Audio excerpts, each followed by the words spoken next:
How to remove and add noise reduction effect to your voice audio on Audacity. Hello guys, so all what you have to do is go to Audacity and then open your file from here. As you can see, this is my audio.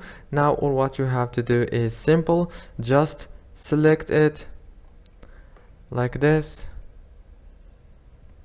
and now after you select it, click on effect and click on noise reduction,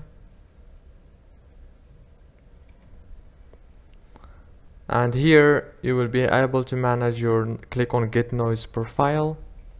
And now as you can see, the noise is gone. Click on it again, click get noise profile, and here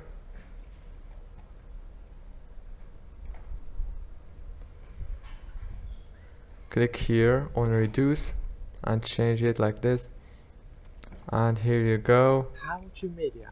I think I reduce it more. Just choose it a little bit like this.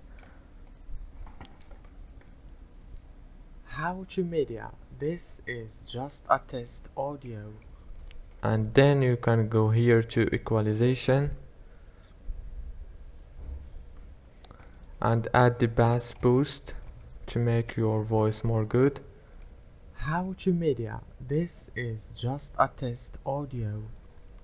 If this video was helpful, don't forget to like, subscribe. Thank you for watching.